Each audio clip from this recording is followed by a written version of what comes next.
I don't know why I brought the tape inside. Even now, replaying every second, trying to understand what moment sealed my fate, I can't find a reason that makes sense. I think part of me assumed it was some kind of joke, or maybe I was just bored, lonely enough that even something strange felt like company. Either way, the moment I picked up that VHS tape from my doorstep, everything in my life split into a before and an after. It was wrapped in nothing. No case, no plastic. Just the tape itself, cold to the touch, even though it had been sitting outside under the afternoon sun.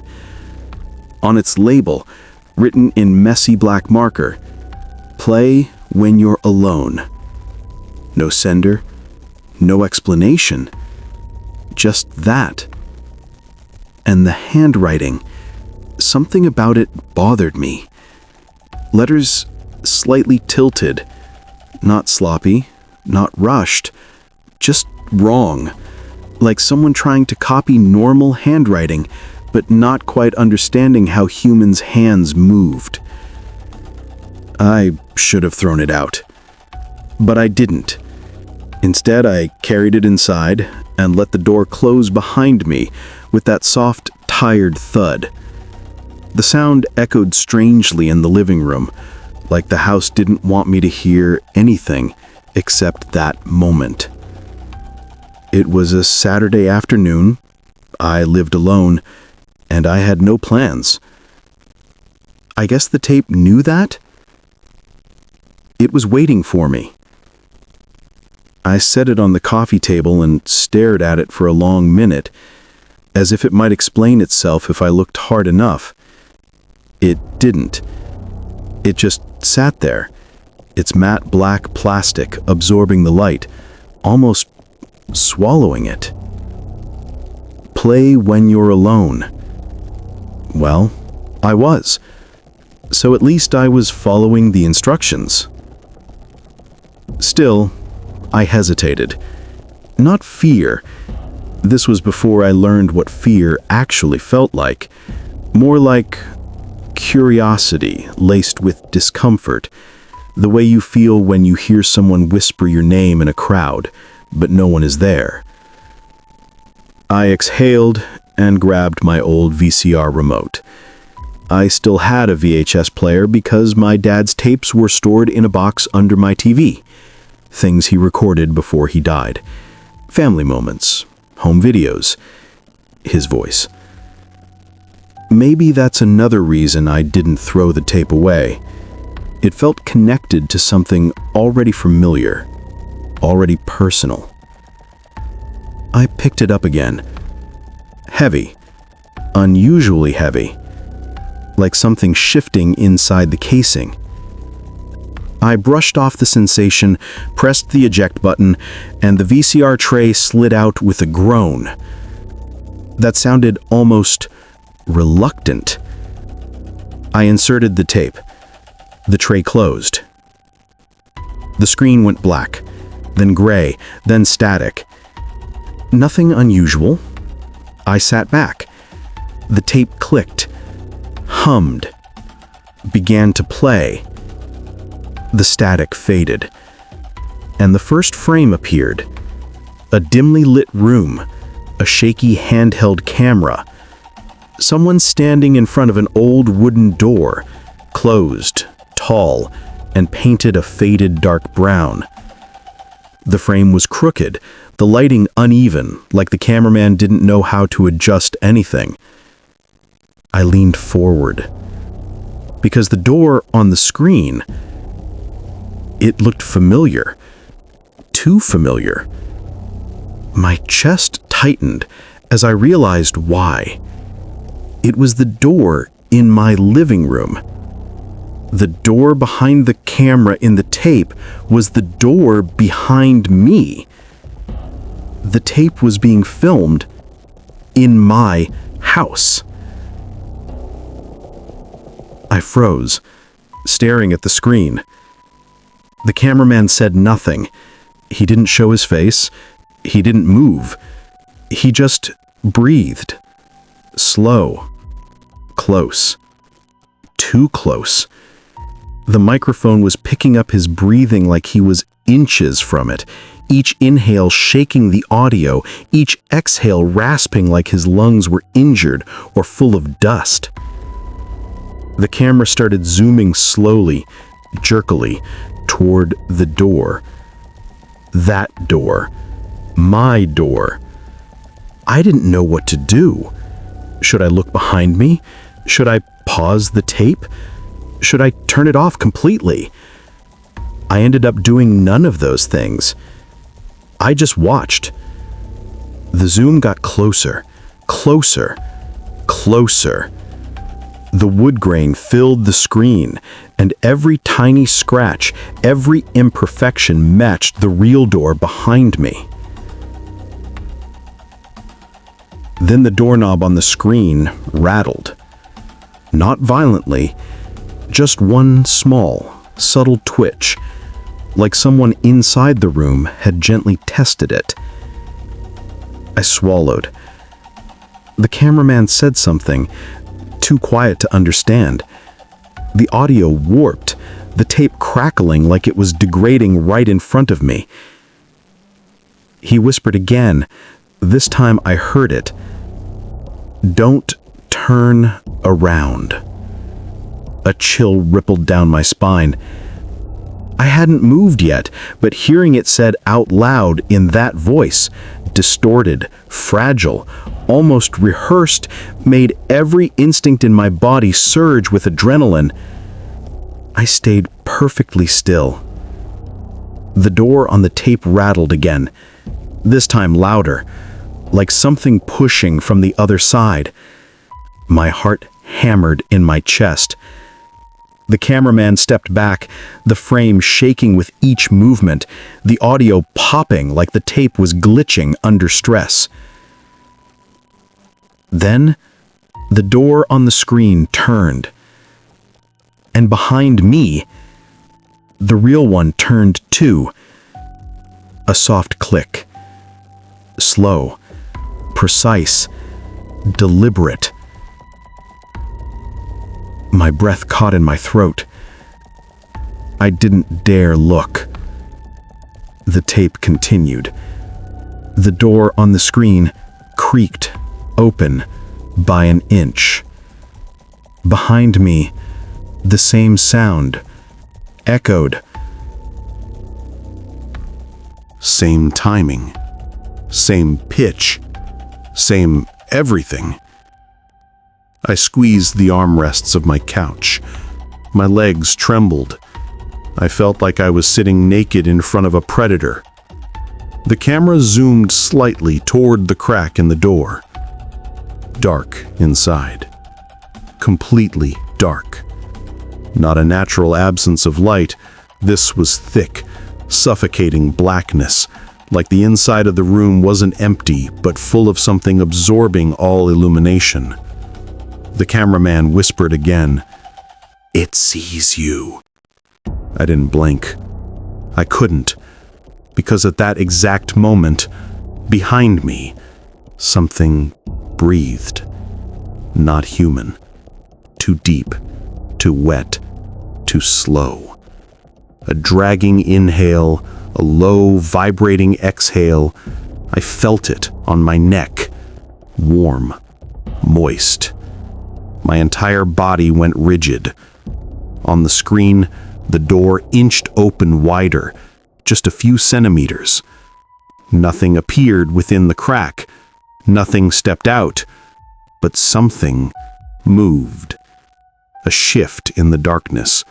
Subtle, barely noticeable, like a shape adjusting its posture. Then, a single pale hand slid out from the darkness.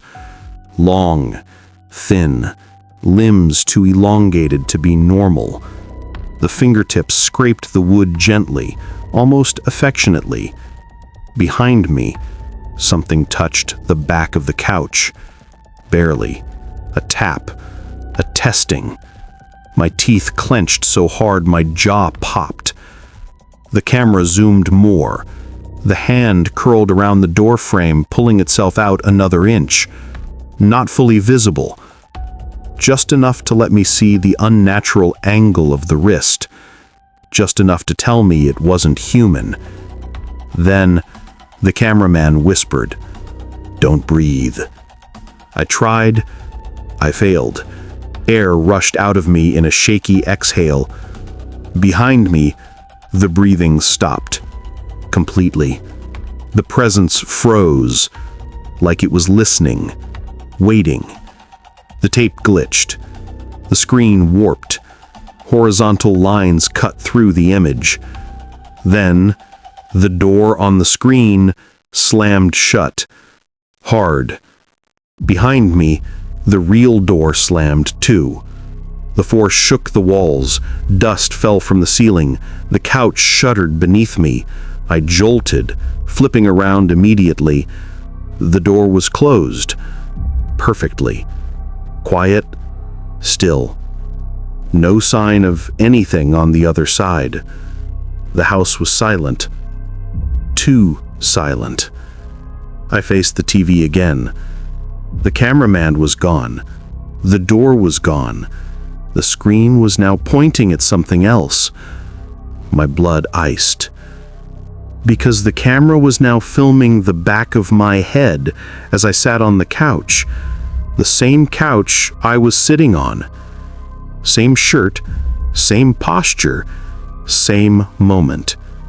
The audio hissed. Then I heard my own whispering in the room. My voice, but not coming from me. Don't stop watching. On the screen, the camera zoomed closer to the back of my head. Closer, closer, closer, until the frame filled with the shape of something behind me, something tall, dripping, bony, leading over my shoulder, a shape that shouldn't have existed, a shape that was no longer behind me, but on the screen, studying me from a moment ago. Then, the screen went black, silent, dead. I sat frozen for almost a full minute. Then, the TV clicked on again by itself. The screen showed a single line of text, white letters shaking with static. Part 2 will begin when you're ready. The VCR spat the tape out. I stared at it. On its label, the writing had changed. It now read, "Play when you're alone, Part 2. I didn't touch the tape for almost an hour.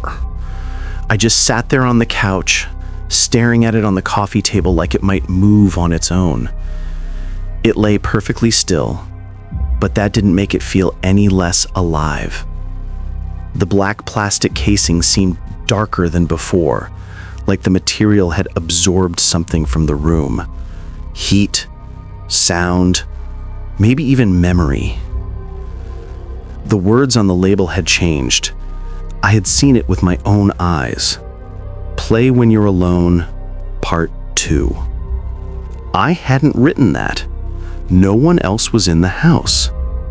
But somehow, the tape knew what had just happened. It knew I'd finished the first part. It knew I was alone. And it knew I wasn't ready. The TV screen, still faintly glowing, displayed the last message it had shown. Part 2 will begin when you're ready. I wasn't ready. I might never be ready. But I also knew something else. Whatever was behind that door, whatever breathed behind me, whatever touched the couch, it wasn't gone. It was waiting. Waiting for the next step. Waiting for me to press play. The house was too quiet, not peaceful, unnaturally muffled, like the air had thickened. I stood slowly, careful not to make sudden sounds. The floor creaked beneath my weight. In the silence, That tiny noise seemed to echo like a gunshot. I walked toward the kitchen, needing distance from the tape, anything to break the suffocating tension in the living room. I turned on the faucet. Nothing came out. Not a drop. I checked the lights. They flickered, dimmed, then steadied. Not normal. Not coincidental. The house was reacting to me, to the tape, to the unfinished message, instruction, ritual, whatever it was. As I stood there, hands braced on the sink, I felt a vibration under my palms. Faint. A low, steady hum coming from deep inside the pipes. No, not pipes. From the walls. Like the house was breathing. I swallowed hard. My legs moved before my brain made a decision, carrying me back toward the living room. Whether it was curiosity or fear, I don't know, but something in me understood that the only way to stop whatever was happening was to see the next part. My hands were shaking as I loaded the tape back into the VCR. The machine pulled it in like it was hungry. The TV flickered. Static. A click. Then part 2 began. The picture was dark at first. So dark that for a few seconds I thought the screen was broken. But then shapes began to form. Edges, outlines, shadows. The camera was in a hallway. My hallway. Even though the lighting was low and the perspective was strange, I recognized the narrow walls, the faded paint, the crooked picture frame I kept meaning to fix. The film quality was worse this time. More static, more distortion. The edges bled, like the tape had been recorded over too many times. The cameraman whispered something, but the audio was warped, deep, bubbling, like he was speaking underwater. The camera panned slowly down the hall. Each footstep echoed, as if the house were empty and hollow. As if something had scooped out everything inside and left only a shell. I didn't want to keep watching, but I couldn't look away. At the end of the hallway on the tape, my bedroom door was open, only halfway, only enough to see darkness inside. And as the camera moved toward it, the door on the TV began to creak. At the same time, the real bedroom door in my house creaked, not open, just responded. Like it was echoing the tape, not following it. The tape's creaking grew louder as the camera approached the doorway. The darkness inside the room thickened. Then, a hand slipped out of the dark. The same hand from the first part. Long, pale, joints bending wrong, fingers too thin. It rested lightly against the doorframe, tapping once, twice, 3 times. On the third tap, something inside my real bedroom tapped back. 3 slow knocks. Exactly the same rhythm. My breath hitched. The cameraman whispered again. This time the words were clear. "You were supposed to be asleep." The hand withdrew into the darkness. The door swung shut on the tape. Hard. Behind me, my real door slammed shut too. The force of it shook the floor. I spun toward the hallway, not daring to go closer, but needing to see. The door was closed. Perfectly. Just like on the screen. The camera and the tape turned around. I felt my stomach lurch, because it wasn't showing the hallway anymore. It was showing the living room. My living room. The same angle as the end of part 1. The couch, the TV, the coffee table, but I wasn't sitting on the couch in the tape this time. Someone else was. A version of me. The camera zoomed slightly. The other me was sitting in the exact posture I had been in earlier. The slouched shoulders, the tense hands gripping my knees, even the faint red mark on my neck from where something had breathed on me. Except now, his head was turned toward the bedroom hallway, not toward the camera, not toward the TV, not toward me. He stared into the darkness with wide, hollow eyes, and he was whispering something, repeating it over and over. The audio crackled, but eventually the words came through. "It's in the walls. It's in the walls. It's in the walls." My skin crawled. The camera moved closer. The other me didn't blink, didn't breathe, didn't move anything except his lips. "It's in the walls." Behind me, inside my real walls, something scratched. Light at first, testing, then harder, faster, like dozens of fingernails tracing through drywall. Then the tape made an abrupt cut. Static flashed for half a second. Then the picture returned. But now the camera was at the foot of my bed, filming me, sleeping, from last night. My chest tightened. I couldn't move. The camera's breathing was loud, wet, hungry, closer to the microphone. I watched myself sleep, unaware of everything happening now. Then something rose from the side of the bed, slowly, quietly, like a shadow becoming solid. It leaned over my sleeping body, tall, distorted, limbs bending like broken hinges. Its hand reached forward. Its fingers hovered just above my face. And then, the sleeping me opened my eyes, wide. But they weren't my eyes. Not really. The pupils were too large, too dark, like something inside had hollowed them out. My recorded self turned its head not toward the creature, but toward the camera, toward me, looking directly through the screen. My voice from the tape spoke with a slow, rasping tone. "Don't let it open the door again." The tape cut to static. For a long moment, nothing else played. I thought it was over. Then the screen flashed white. A final message appeared. "Part 3 is already in the house. Just find it." The VCR clicked. The tape ejected. The room fell silent. I stared at the VHS sitting halfway out of the machine, my pulse pounding in my ears. Then I heard it. From somewhere inside the walls, a faint thud, followed by another, and another, like something crawling toward the living room. Slow, deliberate, coming closer. I stood up. The lights flickered. Every door in the house creaked at once. And behind the couch, something exhaled.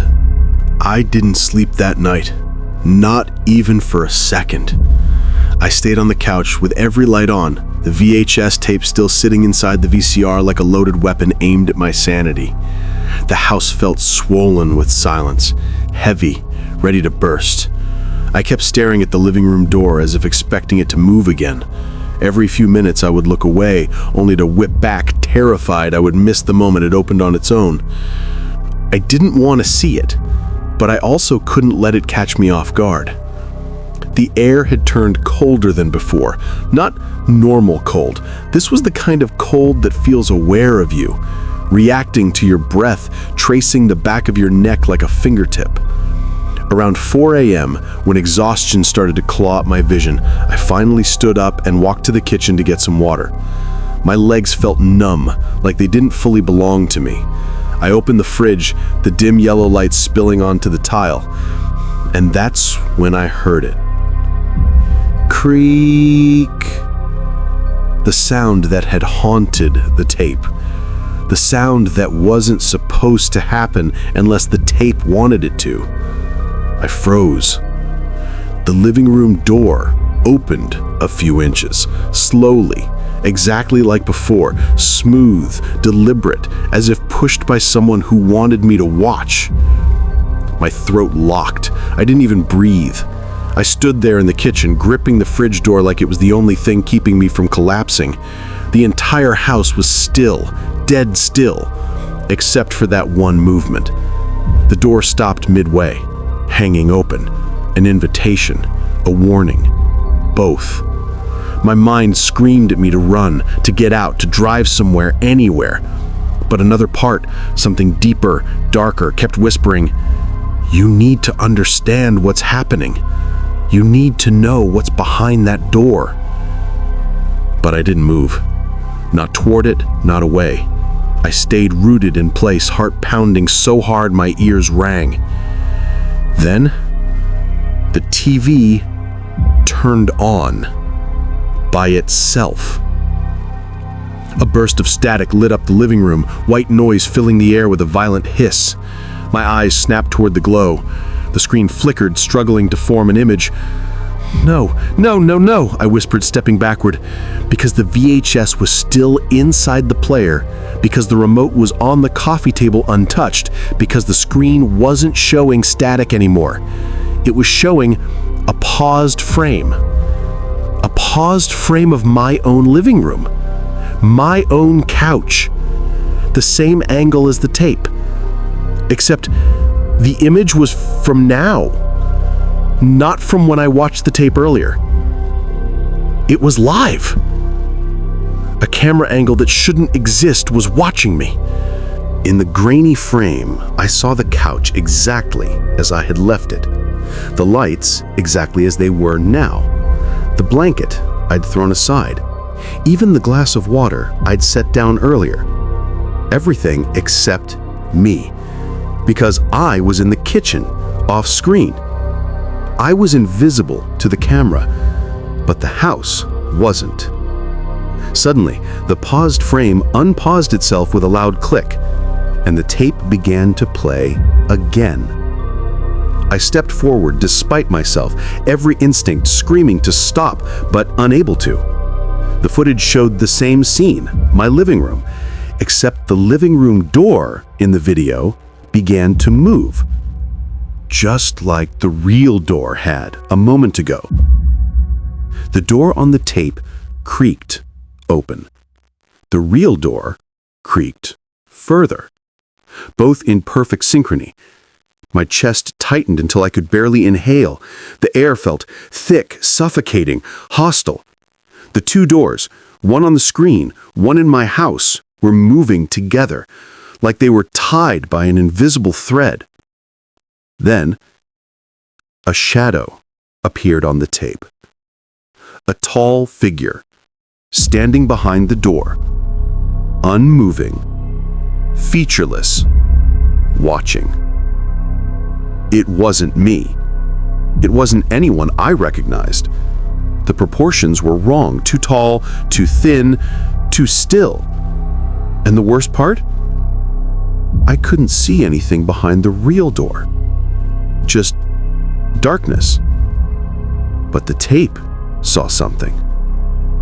I whispered to myself, "You're not real. You're not real. You're not..." My voice died. Because... And the real door, my door, moved as if something had stepped through it too. I stumbled backward, gripping the back of a chair to stay upright. My lungs refused to work. My hands roamed blindly across the counter for something, anything, to defend myself. Then I felt something warm. Something that should not have... A breath. A slow exhale against the back of my neck. I turned around wildly, but there was nothing. Nothing I could see. But something was there. Something close. Something in the dark. The air shifted again, this time toward my ear. This breath was different, colder, deliberate, like someone leaning in to whisper. But no whisper came. Only the sound of movement in the living room. Heavy, dragging movement. Then, creak. The sound of the living room door closing on its own.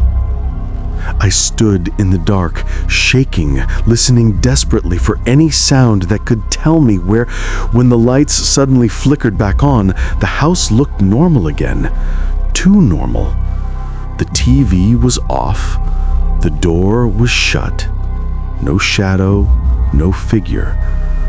But the VHS tape was halfway ejected from the VCR, as if it. On the label, "Play When You're Alone," new words were scratched underneath.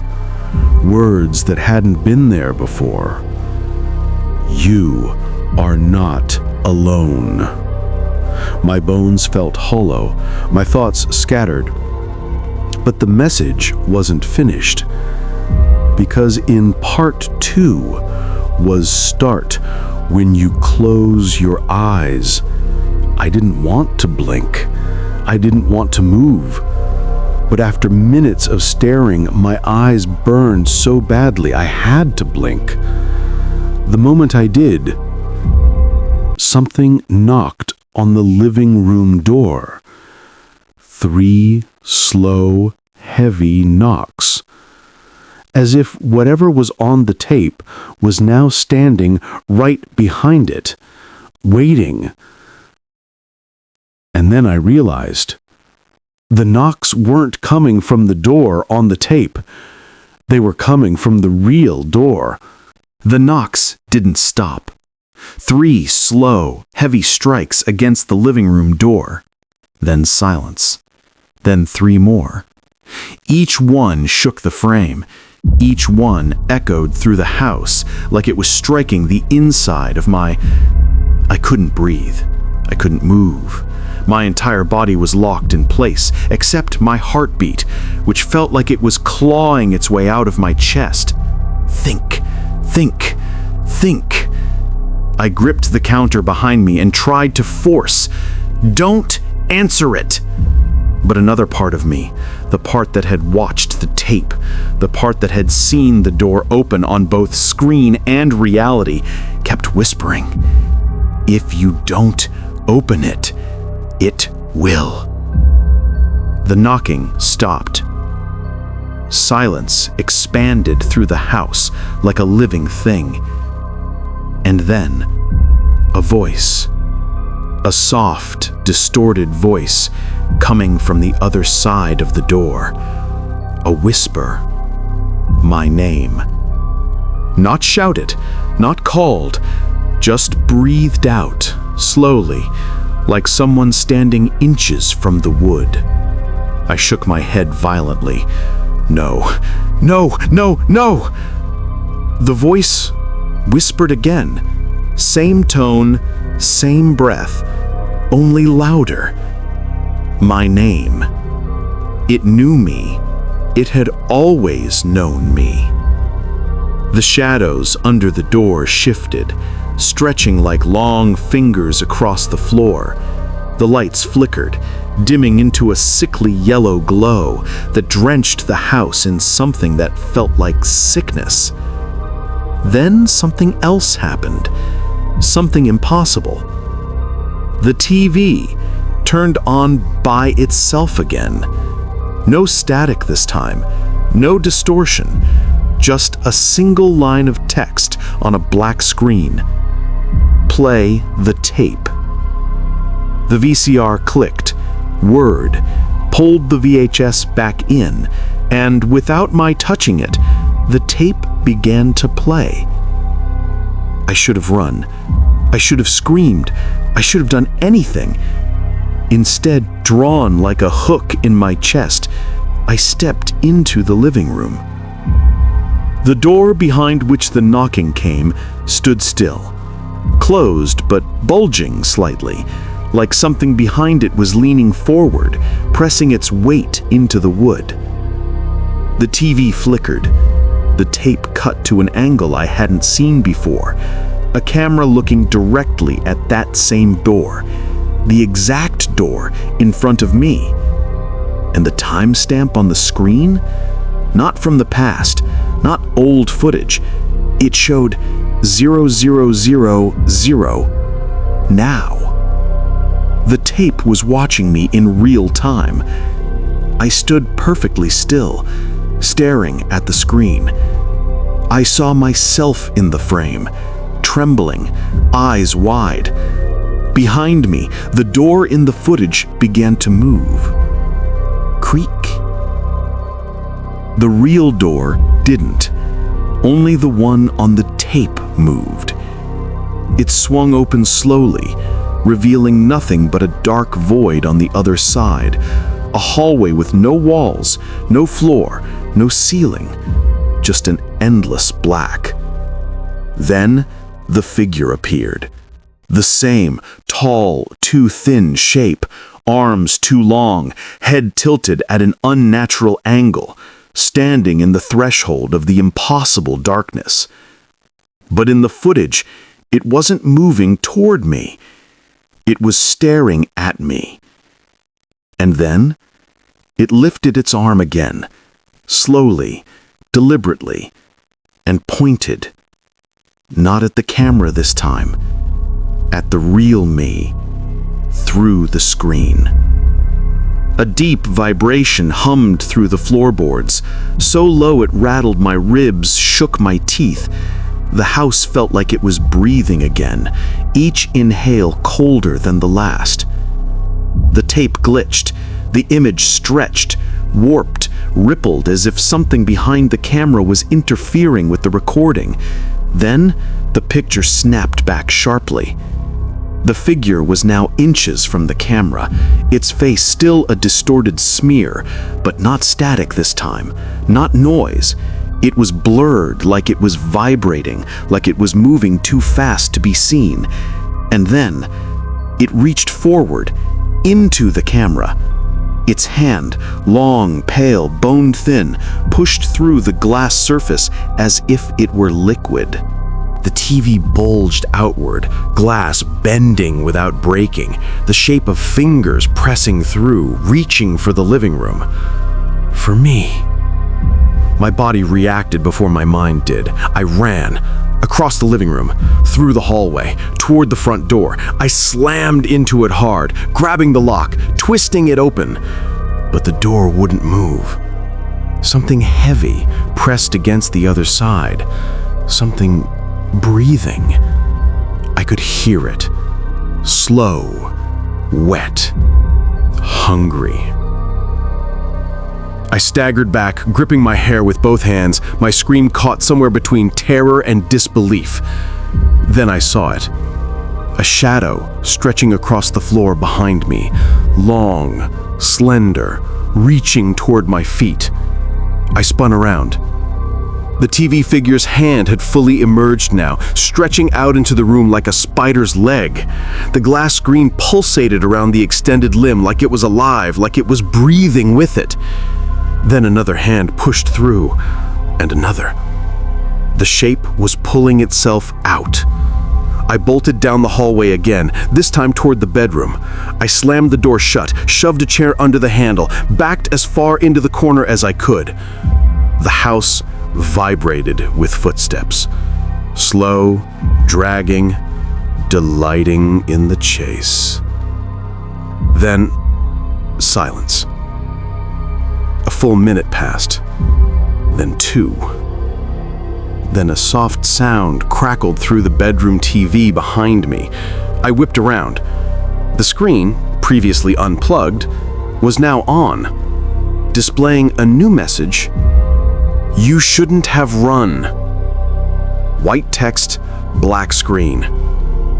Then the message vanished, replaced by a live feed. My bedroom, filmed from somewhere above me, somewhere I couldn't see. The camera angle was impossible, directly overhead, like the ceiling itself had eyes. And I was on screen, in the corner, shaking. Then the camera view slowly began to pan downward, toward me. Closer, closer. I stood up, heart stuttering, and looked up at the ceiling. Nothing. No camera, no hole, no lens, but the feed kept zooming in. Then something tapped the bedroom door. Not a knock, not a slam. A tap. Like someone testing the wood with a single fingertip. Tap. Tap. Tap. And then the doorknob began to turn. Slowly. Quietly. I braced myself, back against the wall, eyes wide, throat tight enough to choke on. The door opened an inch, then stopped. A long, gray hand slid through the gap, fingers feeling the air, searching. I grabbed the nearest object, a lamp, and hurled it at the door. It shattered, sparks flying. The hand retreated. I grabbed the VHS tape from my pocket, the one I had ripped out of the VCR before running. The label stared back at me. Play when you're alone. Underneath, the message that had appeared earlier. You are not alone. But there was now a new line scratched in. Finish the tape. I realized then, with a cold clarity, it wasn't trying to kill me. Not yet. It wanted something else. It wanted me to watch the ending, to complete whatever it had started. And if I didn't, it would come through that door, fully. I looked at the tape, looked at the door, looked at the TV, and understood. The only way to survive was to finish the tape before it finished coming through. My hands shook as I grabbed the portable VHS player I kept from my college film classes. I hadn't used it in years, but it still worked. I shoved the tape inside. The screen lit up. Black. Then static. Then an image. A door. My bedroom door. The one slowly opening in real life. I pressed play. The door on the tape opened first. Inside was darkness, but something moved. A shape, a face, a distortion, a wrongness that the camera struggled to contain. The figure stepped into the frame, and the bedroom door in real life stopped opening. It froze, as if whatever tried to cross the doorframe felt itself being watched, trapped by the tape that held it. I realized something horrifying. The tape wasn't a window. It was a cage. It was holding the thing, containing it, restraining it. For now, but only if I watched it. Only if the tape stayed active. If I stopped. If I looked away. If it ended. It would finish crossing into my world.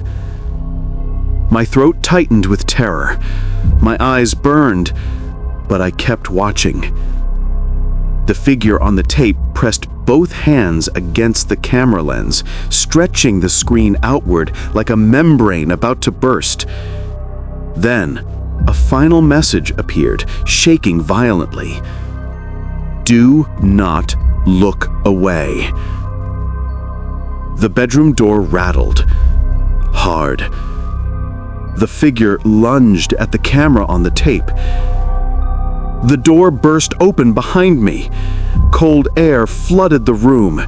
Screaming static erupted from the VHS player. And then, everything went black. Not darkness, not fainting. Black, like being erased. For a long moment, I was nowhere. No sound, no breath, no body. Then, a click, a soft mechanical whir, a familiar noise, a VHS rewinding. My eyes opened. I was lying on my living room floor. The morning light seeped through the blinds. The tape was in the VCR. Rewound. Ejected slightly. As if waiting. The door was closed. Everything normal. Everything quiet. The house looked untouched. But on the label of the VHS, new words had been scratched in. Fresh, violent, shaking marks. Play again tonight. I dropped it instantly, because underneath those words was a final message, carved deeper than the others. Next time, you won't be alone. And then, behind me, the living room door creaked open. Slowly, deliberately, exactly like the tape had taught it to do. Exactly like it wanted.